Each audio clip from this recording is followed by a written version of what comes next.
अजय वर्मा जी, lateral भर्ती पर आज हम बात करने के लिए बैठे हुए हैं। रशिया में नरेंद्र मोदी ने क्या कहा उस पर उसी दिन बात हो गई थी। आप मेरी बात तो सुनिए, अब मेरी बात सुनिए। लेटरल भर्ती में आप हमारे दर्शकों को वो नाम बताइए, जैसे कि आप मेरी बात सुने पहले, जैसे कि जेडीयू के नेता सत्यप्रकाश मिश्रा जी ने कुछ स्पेसिफिक नामों का जिक्र किया।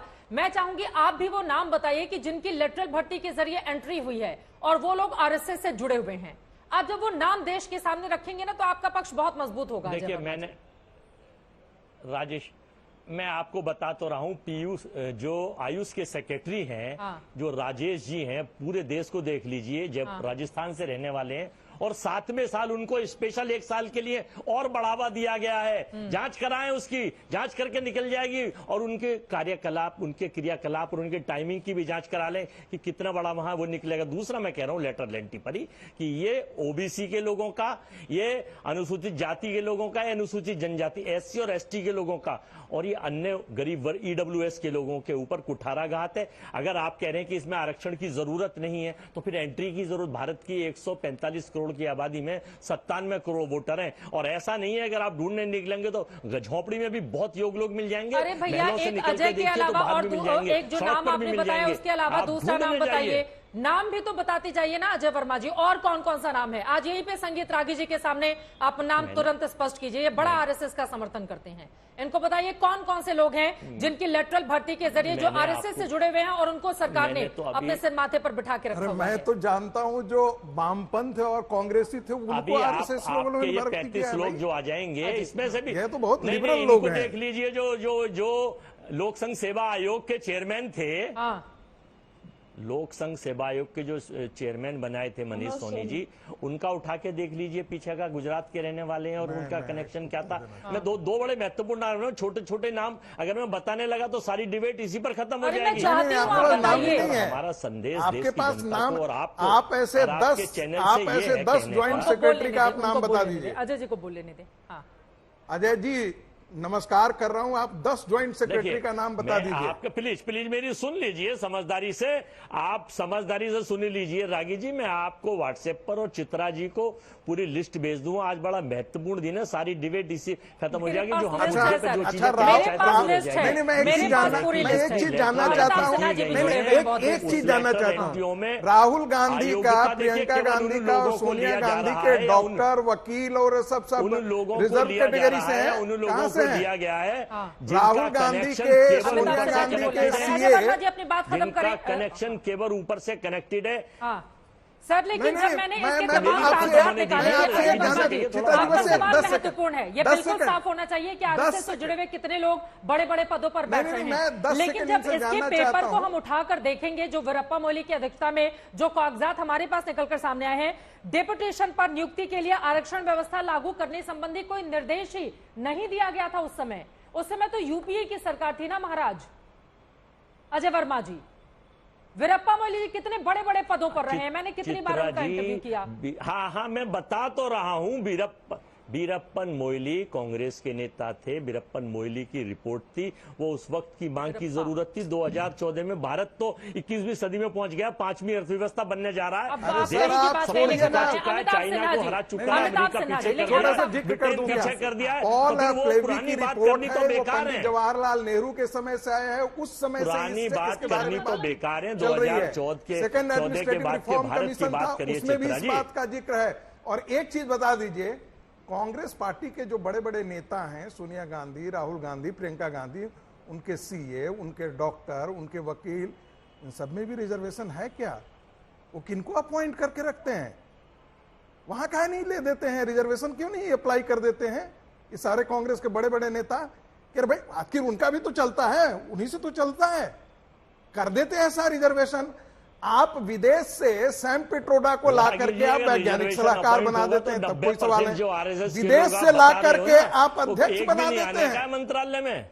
अरे भाई, विदेश से ला करके कांग्रेस पार्टी अध्यक्ष बना देती है, विदेश से ला करके साइंटिफिक एडवाइजर बना देती है। और भारत सरकार ने तो कभी नहीं कहा कि भाई हम इसमें रिजर्व कैटेगरी के लोगों को यहाँ एंट्री ही नहीं दे रहे हैं, ये तो मना नहीं किया हुआ है। हम तो जानते हैं कि यूनिवर्सिटीज में भी वो कॉन्ट्रेक्चुअल अपॉइंटमेंट होते हैं, उसमें भी इन चीजों का ध्यान रखा जाता है कि जो कोई भी है उसको लाया जाए। उसमें रिजर्व कैटेगरी कोई जरूरी नहीं है कि वो मेंशन ही करना हो, लेकिन कल जाकर के ओबीसी से कोई अच्छा व्यक्ति आता है, एससी कैटेगरी से अच्छा आता है, उसको अपॉइंटमेंट मिलेगा। जल्दी से अजय वर्मा जी अपनी बात पूरी कीजिए। अमिताभ जी बहुत देर से बैठे हुए हैं। आ रही हूँ कंचना जी उसकी बात। मैं कहना चाहता हूँ रागी जी, एक मिनट, आपके यहाँ योग्यता का पैमाना किसी की योग्यता नहीं है, उसकी योग्यता या तो भागवत जी के नजदीक है या मोदी जी के नजदीक है या अमित शाह जी के नजदीक है, बस केवल ये योग्यता है आपके यहाँ, बहुत सीरियस डिबेट लेकर बैठे हुए हैं, सिर्फ आरोपों के आधार पर डिबेट लेकर नहीं बैठे हुए हैं, बहुत सीरियस डिबेट चल रही है। अमिताभ सिन्हा जी सीधे आपके पास आते हुए, अमिताभ जी लेकिन एक परसेप्शन तो बन रहा है ना, अगर उस परसेप्शन को तोड़ने का काम आप लोगों की ओर से नहीं किया गया, चाहे राहुल गांधी हो, अखिलेश यादव हो, आप लोग बार बार इस बात का जिक्र करते हैं कि भैया आरक्षण के मामले पर ये लोग ज्यादा सीटें पा गए क्योंकि भ्रम फैलाने का काम किया, लेकिन इसको लेकर भी अमिताभ सिन्हा जी एक परसेप्शन बन रहा है ना कि एससी एसटी ओबीसी के लिए जगह कहां पर है डेपुटेशन में। चित्रा जी, मैं इसमें थोड़ा सा जो इसका तकनीकी पक्ष है, जो इसका लीगल एस्पेक्ट है, मैं उसके शुरू करूंगा, क्योंकि मैं यहाँ पर आया हूँ एक विधिक विद्यार्थी के नाते। देखिए, ये इसमें सबसे पहले कॉन्स्टिट्यूशन का, भारतीय संविधान का जो संविधान इस पूरे चुनाव के दौरान चर्चा में आया। पता नहीं इतने भी जो लोग हैं जो संविधान के लिए इस कसम खा रहे थे, एक बार भी संविधान की चर्चा इन जितने भी ये लोग हैं यहाँ पर उपस्थित किसी ने नहीं की। संविधान की धारा 309 कहती है कि केंद्रीय सरकार में अपॉइंटमेंट की अथॉरिटी जो है वो केंद्रीय सरकार के पास है, और वो केंद्रीय सरकार उसको एक सिस्टम के तहत उसका अपॉइंटमेंट करती है। अब इसमें 2 साल की बात मैं करना चाहूंगा, एक 2005 की, एक 1966।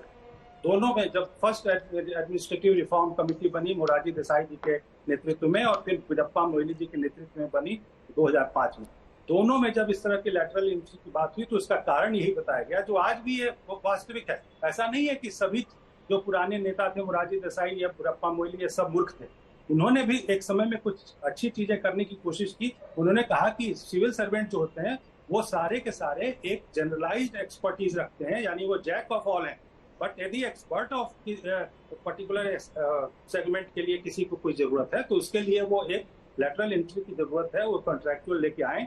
और रिजर्वेशन की जहां तक ये लोग बात कर रहे हैं हर जगह, जैसे संविधान के लिए उन्होंने हुआ खड़ा किया, ये मैं बहुत अफसोस के साथ कहना चाहता हूँ। अभी एक शायद समाजवादी पार्टी के जो हमारे मित्र जो बोल रहे थे, उन्होंने एक बहुत ही निम्न स्तरीय प्रयोग किया वर्ड चोरी का।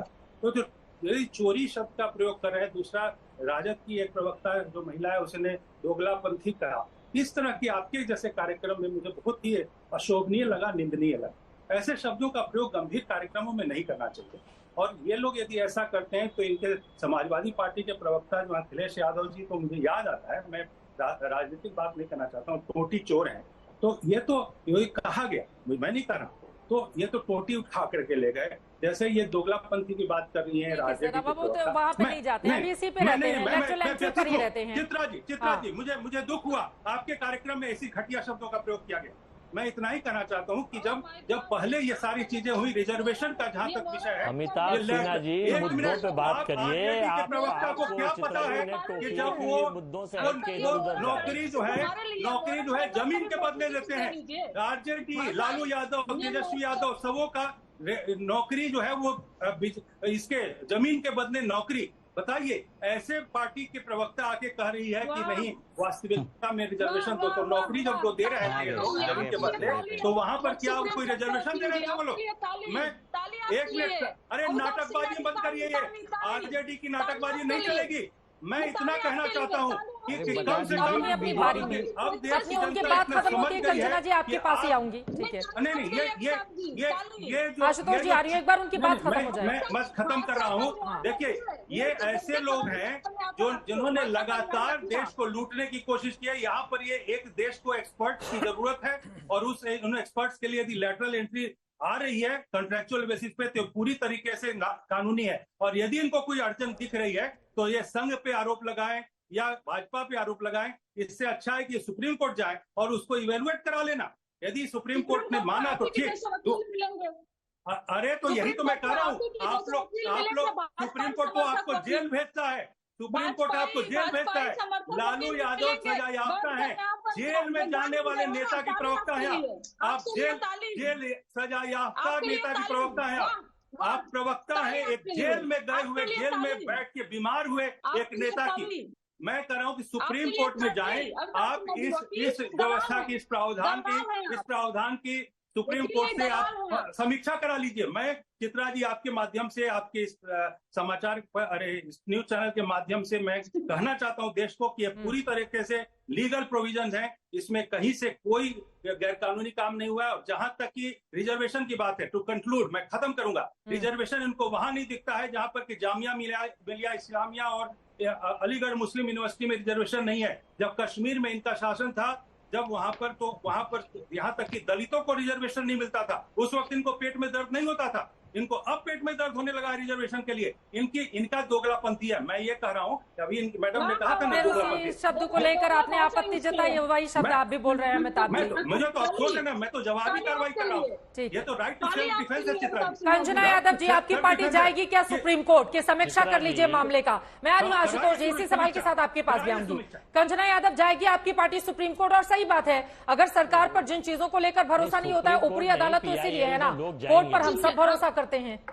एक सेकंड, अब नहीं चित्रा जी, डेफिनेटली हमारी सरकार जाए, हमारी पार्टी जाएगी। एक मिनट, देश के जागरूक लोग, अजय जी उनको बोलने दीजिए, आप ही के समर्थक हैं, आप ही के इंडिया गठबंधन की, उनको बोलने दीजिए। कंचना जी बोलिए। मैं कह रही हूँ कि जब बिहार में हमने 65% आरक्षण बढ़ाया है, बीजेपी के जैसे समर्थक, जैसे वकील जो बैठे हुए हैं, ऐसे लोग जो है उसको रुकवाए, तो हम उसके लिए कोर्ट भी जा रहे हैं और गए भी, तो इसके लिए भी हम कोर्ट जाएंगे। लेकिन मेरी जमीन में आरक्षण था क्या?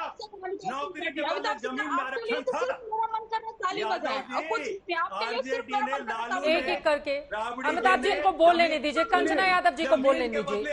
अमिताभ जी प्लीज, कंचना यादव जी को बोल लेने दीजिए। जमीन के बदले नौकरी में आरक्षण था क्या? सीनियर आदमी है, थोड़ी आप चाहते हो आपकी इज्जत बची रहे, तो सीनियर आदमी है, थोड़ा धैर्य रख लीजिए। और मैं देश के लिए कुछ भी कर सकता हूँ। आपको जो इच्छा हो बोलिए, कोई चिंता नहीं है। लेकिन नौकरी के बदले जमीन में आरक्षण था क्या? जवाब दीजिए, पहले एक प्रश्न का मेरे एक प्रश्न एक करके। अमिताभ जी उनको बोल लेने दीजिए प्लीज, कंचना यादव जी को बोल लेने दीजिए। ठीक है, तो चुप रहो। अगर चाहते हो इज्जत बची रहे तो आपको सुनना पड़ेगा। और जब 45 स्पेशलिस्ट की बात कर रहे हो जो अभी लेटरल एंट्री से रिक्रूट हुआ, संगीत रागी जी और अमिताभ जी दोनों से सवाल है, दोनों 45 जो लोग हैं नाम बताएं, दोनों 45 लोगों का नाम बताया, बताया कि किस कैटेगरी स्पेशलिस्ट है। रेल में नौकरी के बदले जब जमीन दिया तो उसमें आरक्षण दिया था क्या?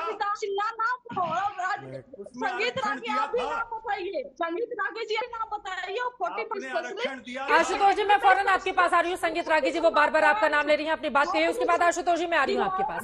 संगीत जी यादव जी से, कंचना यादव जी से पूछिए ना, इन्होंने जब नौकरी जमीन के बदले दिया था तो आरक्षण था उसने? ठीक है कंचना जी। संगीत जी देखिए, अभी तक इसमें से किसी पैनलिस्ट ने ये नहीं कहा कि भाई राष्ट्रीय स्वयंसेवक संघ का कौन सा व्यक्ति जो है वहां पर चला गया है ज्वाइंट सेक्रेटरी। दूसरी बात, राष्ट्रीय स्वयंसेवक संघ के परिदृश्य से या पृष्ठभूमि से रहने वाले व्यक्ति ज्वाइंट सेक्रेटरी में जाएं, ये कोई अपराध नहीं है। तीसरी बात देखिए, अभी जो नोटिफिकेशन निकला है, जरा उस नोटिफिकेशन को भी पढ़ लीजिएगा। उसमें SC, ST, OBC से व्यक्ति यदि आता है तो वो प्रेफरेंस दिया जाएगा। जरा इसको बढ़िया से नोटिफिकेशन को पढ़िएगा एक बार गौर करके, तब जाकर के आकर के बात करना चाहिए। चौथी बात, जो पार्टी लालटेन और साइकिल पे हो, जो समाजवाद के नाम पर यादवी समाजवाद किया हो, उत्तर प्रदेश के अंदर मुलायम सिंह जी ने यादवी समाजवाद किया, उनको यादव के अलावा और कोई दिखता ही नहीं था। बिहार के अंदर जो है वो लालू प्रसाद यादव को अपनी जाति के अलावा और कोई सूझता नहीं था। जब ऐसे समाजवाद और जो लालटेन और साइकिल के राज में हैं, उनको ये समझ में नहीं आएगा कि विशेषज्ञता की आवश्यकता क्या पड़ती है जब हम इस प्रकार के एडमिनिस्ट्रेशन में जाते हैं। आशुतोष जी को बोलने देते हैं। कंचना जी आशुतोष जी को बोलने दें। आशुतोष वर्मा जी। चित्रा जी देखिए, जो भी चीज बहस हो रही है वो एक बहुत तार्किक तरीके से हो तो समझ में आता है। सवाल किस बात पे? सवाल भारतीय जनता पार्टी की नीयत के ऊपर है।